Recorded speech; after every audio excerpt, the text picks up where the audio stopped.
Wow. I swear it's not poop.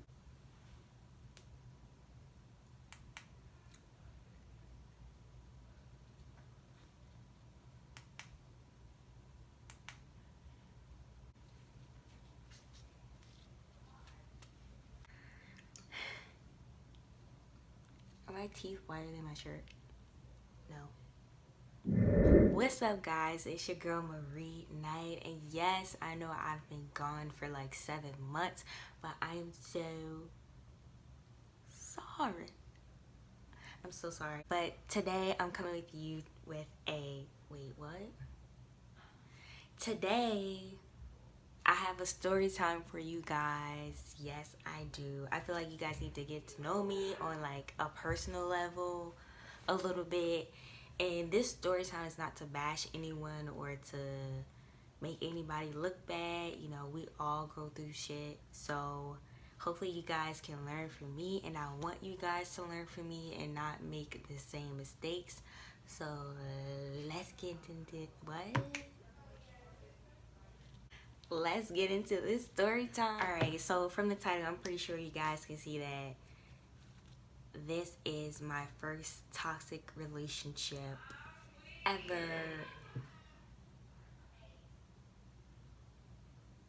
I'm so sorry if y'all can hear my roommates, but I don't want to tell them to like be quiet. I don't want to do that, but hopefully you guys can hear me. Alright, so I was a senior in high school.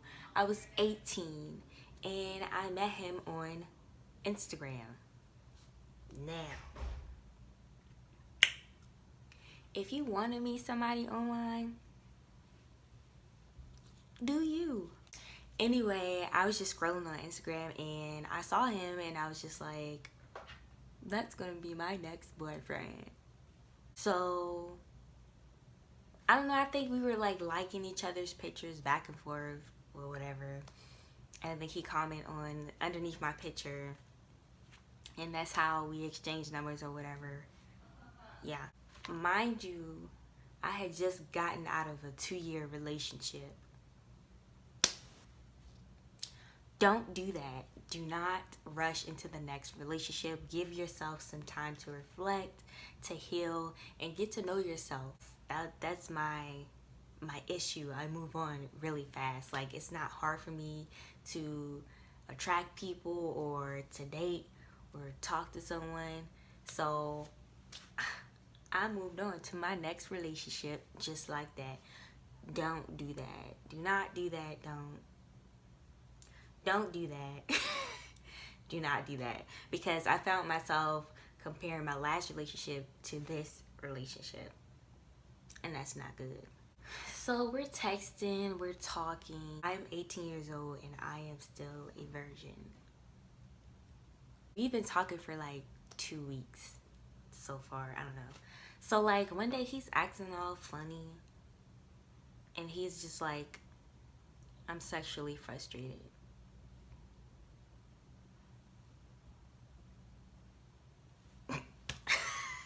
What you trying to say? So from that moment, I'm like, okay, he wants sex and he's not willing to wait for sex. So he's frustrated. Listen, guys, listen. If a guy or a girl is not willing to wait for you, you need to go. You need to go. You need to go. Like, you need to go, because you are worth the wait. You are worth the wait. Don't let nobody rush you into having sex or kissing or touching or whatever. If you don't feel comfortable doing that and they don't respect that, they can go the door. You should never feel pressure to do anything you don't want to do. And to me, sex is a very, very, very, very, very, very serious thing. You know, you can't just be having sex with any and everybody. You can't be kissing any and everybody. You can't be touching any and everybody. You know what I'm saying? You know, I was so stuck on, you know, having a boyfriend. I didn't know what single felt like. Fast forward, we're in a relationship and the honeymoon phase ended very quickly. He had a lot of insecurities, and I felt like he put all of his insecurities on me. Like he depended on me to make him fully happy, you know. We had a lot of differences. A lot of differences. If you date someone and you find that you guys have nothing in common, like nothing in common, like that's a sign you need to move on. That's just not. I know opposites attract, but in this case, we just couldn't compromise. Like there was no compromising. It was just a no, no. He was a smoker. I was not. He was a drinker. I'm a drinker socially, and I don't like dark liquor. I don't like Hennessy. I like fruity stuff, you know. He liked that Hennessy, Ciroc, all of that. I wasn't like that. We were going into college. I was going to a community college. He was going to a 4-year college, an HBCU. We just had very different lives, I guess. Like, I don't know. Community college is very different from a 4-year college, of course. But once he got to college, he started making friends. And I believe that these type of friends influence him to not be himself. People are really influenced by their friends, especially male. Me, on the other hand, I really didn't have too many friends. You know, I was in my own little world, like literally in my own little world. So, me and his friends were very different. Again, all his friends smoked every day, all day. And me, I'm just sober. Like, can we go bowling or something? Like, something. Can we do something instead of smoke? I remember him telling me that he want a girl that he can roll up with.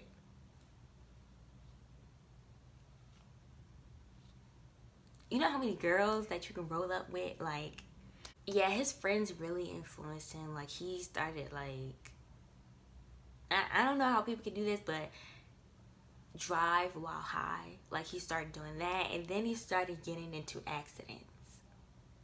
He started getting into accidents, and I just remember him doing all this dumb stuff, and I was just getting mad. Like, I felt like I was his mother, like, telling him what to do. Like, you shouldn't do this, you shouldn't do that. And I remember him, if I'm not mistaken, I remember him telling me, get off my dick.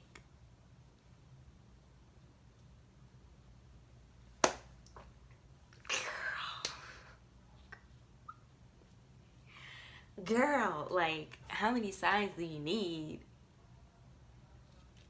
I know I'm all over the place with this story time, guys, but this relationship was all over the place. We were on and off for a year.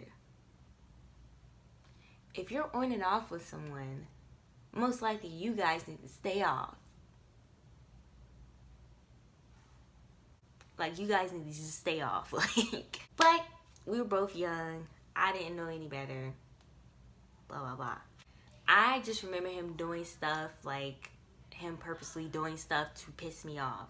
For instance, he would like put naked girls as his wallpaper. Now, I find that disrespectful. Like, if I have a full-blown girlfriend, I'm not gonna put some naked girl as my wallpaper on my phone or as my lock screen. Like, I find that disrespectful. And I told him that. I was like, I don't like it when you do that. Like, why is it my face on your phone? As it should be. So, he did it again. He did it again. And I'm just like, okay, now you're purposely doing it because I told you directly to your face that I didn't like it when you did that. Well, this is when I finally decided to, you know, let this shit go because it's getting really toxic at this point.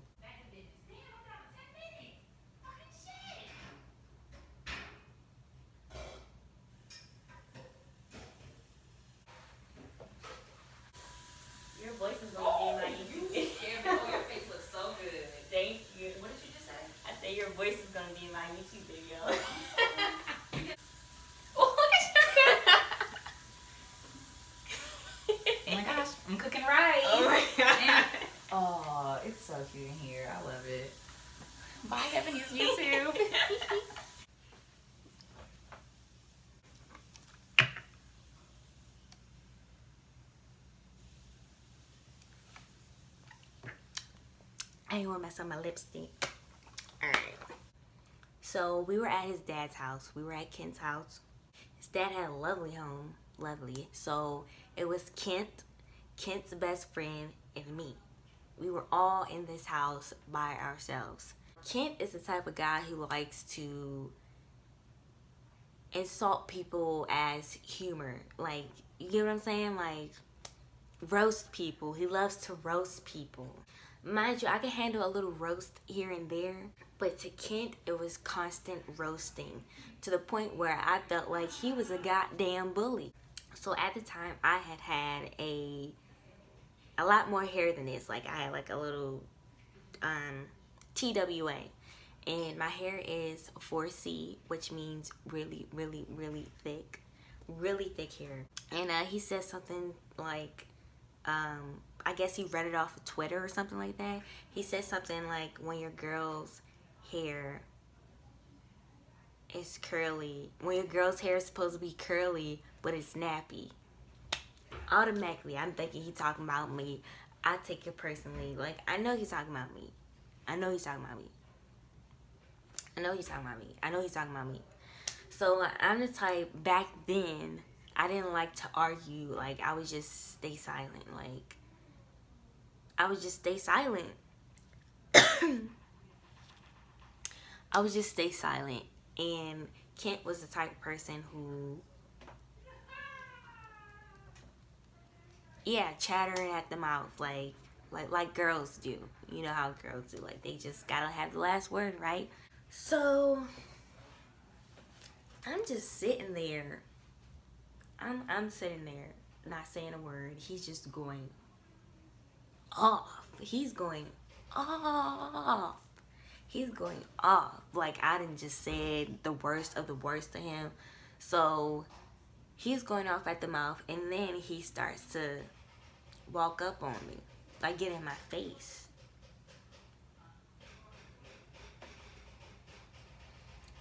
Who you running up on? I just stood there. Like, if I knew what I knew now, I probably would have punched him in the face. But I just stood there because I thought he was going to hit me, honestly. So I'm just in shock at this point. It's like 1 o'clock in the morning. So him and his best friend, they leave to go to the gym. I call my mother at 1 a.m.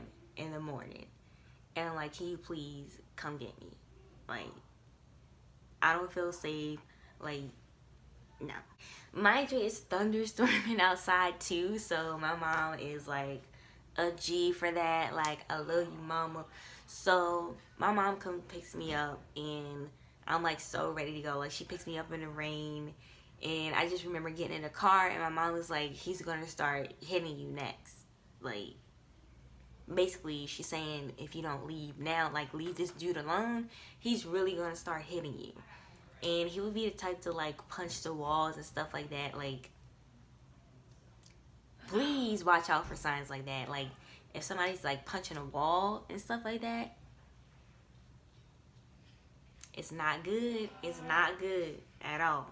That was like the last time that was it. Like, that was it for me. Like, no. That was it. I had to block him after that because he just would not leave me alone. Moral of the story is, being pressured to have sex is not love. Someone getting in your face, acting like they're going to hit you, is not love. Like, it's not.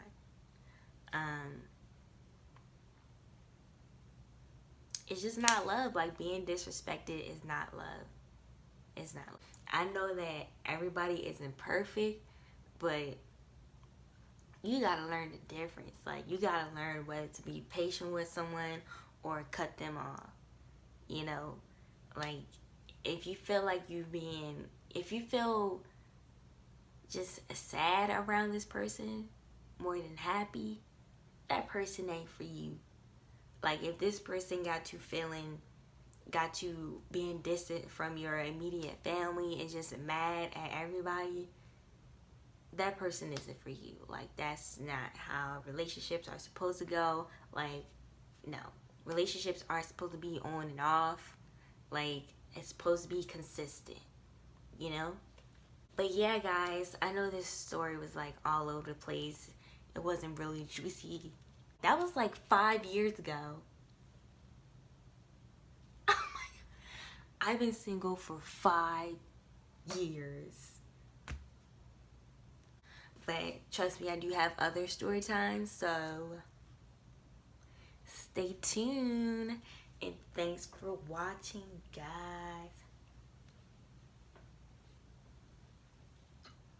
Alright, thanks for watching, guys. Bye.